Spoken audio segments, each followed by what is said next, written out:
وَإِن تَكْفُرُوا فَإِنَّ لِلَّهِ مَا فِي السَّمَاوَاتِ وَالْأَرْضِ وَكَانَ اللَّهُ عَلِيمًا حَكِيمًا۔ اے لوگو، تمہارے پاس تمہارے رب کی طرف سے حق لے کر رسول آ گیا ہے، بس تم ایمان لے آؤ تاکہ تمہارے لیے بہتری ہو، اور اگر تم کافر ہو گئے تو اللہ ہی کی ہے جو کچھ ہے زمینوں اور آسمان میں، اور اللہ دانا اور حکمت والا ہے۔ دیکھو، اگر تم ایمان لے آؤ گے، اللہ سب لوگوں کو یہ فرما رہے ہیں کہ اے لوگو، تو جس سے پتہ چلا کہ قرآن کا جو پیغام ہے وہ تو سب کے لیے ہے نا۔ تو سب انسانوں کو اللہ تعالیٰ فرما رہے ہیں کہ اے لوگو، تمہاری طرف سے یہ حق آ گیا، اب اگر تم اس پر ایمان لے آؤ گے تمہارے لیے بہتری ہے، اور اگر تم نہیں لاؤ گے تو اللہ کا تم کچھ نہیں بگاڑ سکتے۔ جیسے حدیث قدسی میں اللہ تعالیٰ فرماتا ہے، اے میرے بندو، اگر تمہارے اول اور آخر تمام انسان اور جن اس میں ایک آدمی کے دل کی طرح ہو جائے تو جو تم میں سب سے زیادہ متقی ہے، تو میری بادشاہی میں کوئی اضافہ نہیں ہوگا، اور اگر تم تمام انسانوں کے دل اس آدمی کی طرح ہو جائے جو تم میں سب سے بڑا نافرمان ہے، تو بھی میری بادشاہی میں کوئی کمی نہیں آئے گی۔ اے میرے بندو، اگر تم سب ایک میدان میں جمع ہو جاؤ اور مجھ سے سوال کرو، اور میں ہر انسان کو اس کے سوال کے مطابق عطا کروں، تو اس سے میرے خزانے میں اتنی ہی کمی ہوگی جتنی سوئی کے سمندر میں ڈبو کر نکالنے سے سمندر کے پانی میں ہوگی۔ تو وہ کتنی کمی ہوگی؟ تو اللہ بہت ہی بلند ہے، اللہ تعالیٰ کے خزانے بہت ہی زیادہ ہیں، اللہ کی قدرت بہت زیادہ ہے۔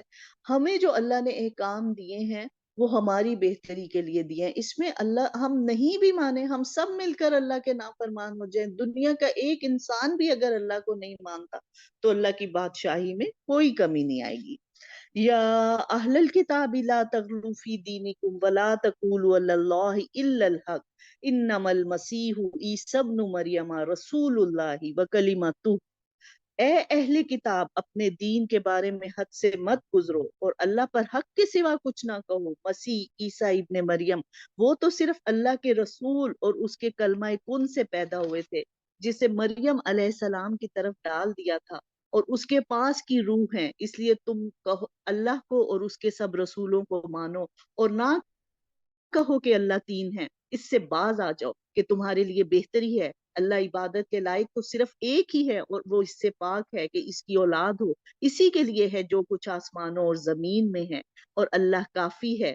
اور مسیح علیہ السلام کو تو اللہ کا بندہ ہونے میں کوئی عار نہیں، نہ وہ تکبر کرتے تھے، نہ مقرب فرشتوں کو ہے۔ اس کی بندگی سے جو بھی دل چرائے اور تکبر کرے، اللہ تعالیٰ ان سب کو اپنی ہی طرف اکٹھا کرے گا۔ پس جو لوگ ایمان لائے، جنہوں نے نیک عمل کیے، ان کو پورا پورا ثواب دے دیا جائے گا۔ پس جو لوگ اللہ تعالیٰ پر ایمان لائیں، اسے مضبوط پکڑ لیں، تو انقریب اپنی رحمت سے اپنے فضل میں داخل کرے گا۔ اب یہ اہل کتاب کو کہا جا رہا ہے، تو اہل کتاب کون ہے؟ یہودی اور عیسائی۔ تو اہل کتاب کو کون یہ باتیں بتائے گا؟ میں نے جو آج کا سپارہ پڑھا ہے، تقریباً 6 یا 7 جگہ پر آ رہا ہے، قل یا اہل الکتابی، کہہ دیجئے اے اہل کتاب۔ کون کہے گا انہیں؟ ہمیں کہا جا رہا ہے۔ ہر وہ شخص جو قرآن کو پڑھتا ہے، یہ اس کی ڈیوٹی ہے کہ وہ ان تک یہ پیغام پہنچائے۔ اب دیکھیں، اللہ تعالیٰ تو یہ ان کو بتا رہے ہیں، ہمیں تو اللہ نے بتا دیا کہ عیسیٰ علیہ السلام تو اللہ کے بندے ہیں، اور وہ کلمہ کن سے پیدا ہوئے تھے۔ عیسیٰ علیہ السلام خود کہہ رہے ہیں کہ میں اللہ کا بندہ ہوں۔ یہاں پر تو یا اہل الکتابی، اہل کتاب کو بتایا جا رہا ہے، ان کے عقیدے کو درست کیا جا رہا ہے کہ عیسیٰ علیہ السلام صرف اللہ کے رسول اور اس کے بندے تھے، اور ان کو تو اللہ کی عبادت کرنے میں کوئی عار نہیں تھا، تم نے کیسے ان کو خدا بنا لیا؟ تو یہ بہت ہی آج وہی بات ہے کہ جب اتنا عرصہ ہو گیا قرآن پاک پڑھا، اور ہر وقت جب آپ قرآن کو پڑھتے ہیں آپ اس میں کچھ اور سیکھتے ہیں، نئی بات سیکھتے ہیں، اور میں بار بار جب پڑھ رہی ہوں کل یا اہل الکتابی، کل یا اہل الکتابی، اللہ ہمیں کہہ رہے ہیں کہ ان اہل کتاب کو یہ باتیں بتا دو، اور ہم اتنے سکون میں بیٹھے ہیں، ہمیں خود ہی نہیں پتا کہ قرآن ہم سے کیا کہہ رہا ہے۔ بہت ہی دکھ کی بات ہے، بہت ہی لمحہ فکری ہے۔ ہمارا تو یہ فرض، اللہ نے جو بھی اب اس قرآن کو پڑھ رہا ہے وہ آگے یہ پیغام پہنچائے گا۔ نبی صلی اللہ علیہ وسلم پر تو یہ نازل ہو رہا تھا۔ اب جب علامہ اقبال کہتے تھے کہ میرے والد مجھے کہتے تھے اس طرح سے قرآن پڑھو جیسے تم پر نازل ہے. تو ہمیں کہا جا رہا ہے کہ ان اہل کتاب کو یہ بتا دو. اور مجھے وہ مولانا اسحاق کا میں بہت اچھا ان کا خطاب سن رہی تھی. انہوں نے کہا کہ سب سے پہلے ہمیں اس قرآن کو، اس کے پیغام کو دنیا کو بتانا ہے، لوگوں کو پہنچانا ہے. جب ایک دفعہ آپ قرآن کا پیغام پہنچا دو اور پھر ہر حجت تمام ہو جائے، پھر نہ مانے، پھر تم جہاد کرو. ہم پہلے ہی اگر جہاد کر رہے ہیں، پہلے ہی ہم نے اس کو مار دیا، قیامت کے دن تو وہ ہم پر کلیم کرے گا. وہ یہ کہے گا کہ اس نے مجھے قرآن پڑھ کر نہیں سنایا تھا، اس نے مجھے قتل کر دیا، اس نے مجھے مار دیا. وہ تو شکایت کریں گے اللہ سے کہ ہم تک تو قرآن آیا ہی نہیں، ہمیں تو کسی نے بتایا ہی نہیں. اور یہ کس کی ڈیوٹی ہے؟ ظاہر ہے ہماری ڈیوٹی ہے. ہم قرآن کو پڑھ رہے، وہ تو نہیں پڑھیں گے. ہم نے اس کو پڑھنا ہے اور پھر پھیلانے کی کوشش کرتی ہے. اس کی تعلیمات کو خود پڑھیں، پھر اپنے گھر والوں کو بتائیں، پھر جہاں جہاں جا رہے ہیں اس کا ذکر کریں، تب یہ باتیں پھیلتی. تو یہ سورۃ النساء یہاں پر ختم ہو رہی ہے. آگے سورۃ المائدہ ہے. بسم اللہ الرحمن الرحیم. سورۃ المائدہ میں بہت زیادہ حرام اور حلال کے بارے میں بتایا گیا ہے، جو انشاءاللہ ہم اپنی تفسیر کی کلاس میں پڑھیں گے ڈیٹیل سے. اور جب اللہ تعالیٰ سارے احکامات بتا رہے ہیں کہ کیا چیز تم پر حرام کی گئی ہے، کیا چیز حلال کی گئی ہے، اس کے بعد یہ آیت آتی ہے الیوم یئس الذین کفروا من دینکم فلا تخشوہم واخشونی الیوم اکملت لکم دینکم واتممت علیکم نعمتی ورضیت لکم الاسلام دینا. اللہ تعالیٰ فرما رہے ہیں الیوم یئس الذین کفروا من دینکم، آج کافر تمہارے دین سے مایوس ہو چکے ہیں، بس تم ان سے نہ ڈرو، مجھ سے ڈرو. آج میں نے تمہارے لیے تمہارا دین مکمل کر دیا ہے اور تمہارے لیے اپنی نعمت کو مکمل کیا اور تمہارے لیے دین اسلام کو پسند کیا. تو یہ جو آیات ہیں یہ حجت الوداع کے موقع پر نازل ہوئی تھی، جب آپ صلی اللہ علیہ وآلہ وسلم نے آخری حج کیا تھا. اس موقع پر، فتح مکہ کے موقع پر یہ آیتیں نازل ہوئی تھیں کہ الیوم اکملت لکم دینکم، آج میں نے تمہارے لیے تمہارا دین مکمل کر دیا. کہتے حضرت عمر کے دور میں ایک یہودی آیا اور اس نے کہا، اس نے یہ آیت سنی تو اس نے کہا کہ اگر یہ آیت ہم پر نازل ہوئی ہوتی تو ہم اس دن کو عید کا دن منا لیتے، یعنی ہمیشہ اس دن عید کرتے. تو حضرت عمر رضی اللہ تعالی عنہ نے فرمایا کہ ہاں ہمیں بہت اچھی طرح پتہ ہے اور ہم بھی اس کو عیدی کہتے. ظاہر ہے حج پہ نازل ہوئی تھی اور اگلے دن عید تھی. تو دیکھیں اس سے پتہ چلتا ہے یہودی بہت اچھی طرح جانتے تھے، وہ اہل علم تھے، انہیں پتا تھا کہ دیکھو وہ یہ حسد ہم پہ کرتے ہیں کہ ان پر دین مکمل ہوا. انہیں بہت اچھی طرح پتا ہے کہ ان کے پاس سچی کتاب ہے، لیکن ہمیں نہیں پتا. کتنے افسوس کی بات ہے، وہ ہم سے اس بات پہ حسد کرتے ہیں کہ قرآن ان پر نازل ہو گیا، آخری کتاب ان پر آ گئی، دین ان پر مکمل ہوا. اور ہمیں اتنی بڑی نعمت ہے کہ اتنی بڑی نعمت ہے ہمیں اس کا احساس ہی نہیں. اللہ ہمیں غفلت سے نکالے. کل پاکیزہ چیزیں آج تمہارے لیے حلال کی گئیں اور اہل کتاب کا ذبیحہ تمہارے لیے حلال ہے اور تمہارا ذبیحہ ان کے لیے حلال ہے. یعنی کہ اہل کتاب کے ساتھ ہم کھانا کھا سکتے ہیں، اور ہاں اگر وہ اپنے دین پر قائم ہیں. اور پاک دامن مسلمان عورتیں جو لوگ تم سے پہلے کتاب دیے گئے، ان کی پاک دامن عورتیں بھی تمہارے لیے حلال ہیں. یعنی اہل کتاب عورت سے نکاح کیا جا سکتا ہے. آگے وضو کے احکامات آگے ہیں. یا ایھا الذین آمنوا اذا قمتم الی الصلاۃ فاغسلوا وجوہکم، اے ایمان والو جب تم نماز کے لیے اٹھو تو اپنے منہ کو اور اپنے ہاتھوں کو کوہنیوں سمیت دھو لو اور اپنے سروں کا مسح کرو اور اپنے پاؤں کو ٹخنوں سمیت دھو لو، اور اگر تم جنابت کی حالت میں ہو تو غسل کر لو. ہاں اگر تم بیمار ہو یا سفر کی حالت میں ہو یا تم میں سے کوئی حاجت ضروری سے فارغ ہو کر آیا ہو یا تم عورتوں سے ملے ہو اور تمہیں پانی نہ ملے تو تم پاک مٹی سے تیمم کر لو.